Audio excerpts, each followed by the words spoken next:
she's bringing out people who are not interested in voting for either Trump or Biden. So the entire electoral pool has changed.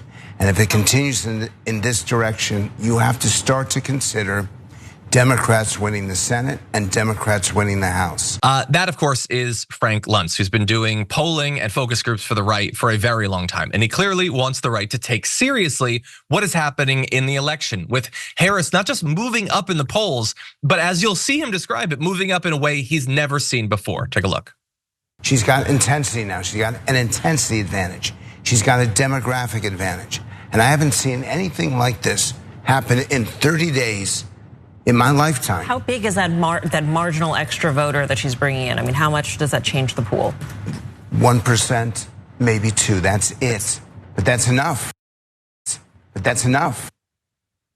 And we're sort of seeing that. Again, these races tend to be close, both on the national level and in the swing states. And yet you have a movement of, I would say based on what I've seen, larger than that. But as he's going to describe in this final clip, the problem for Trump is bigger than just the numbers. It's what those numbers are coming from. And some of the causes of his current political predicament might be very difficult to turn around. Take a look.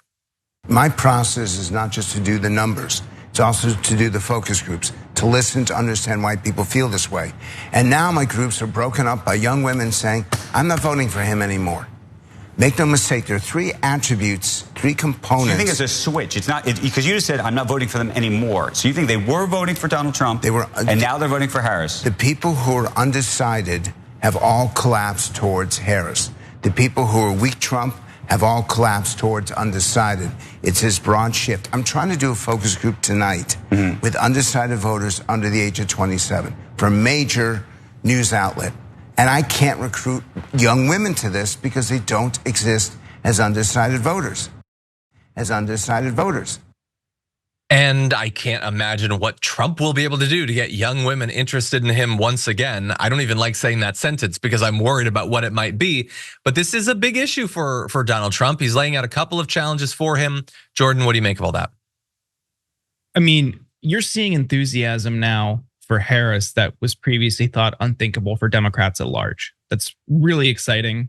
What I did see though was other demographic polling earlier today that showed men are not moving.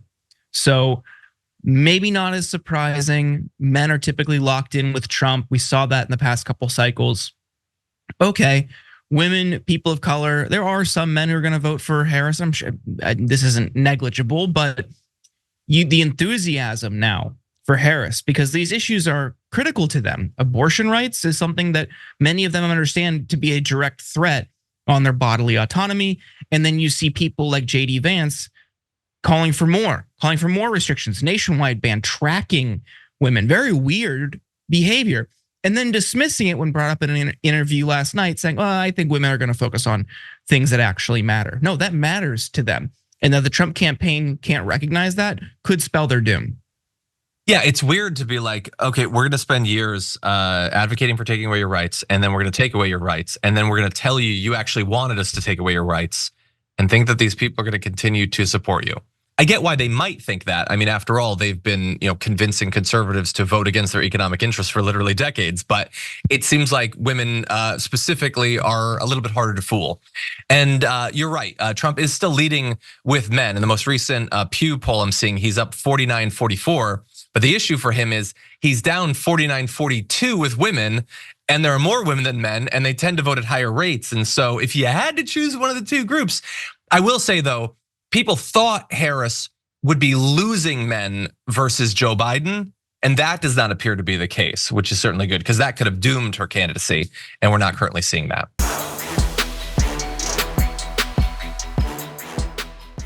Thanks for watching our video. Did you know that you can support our show by becoming a subscriber?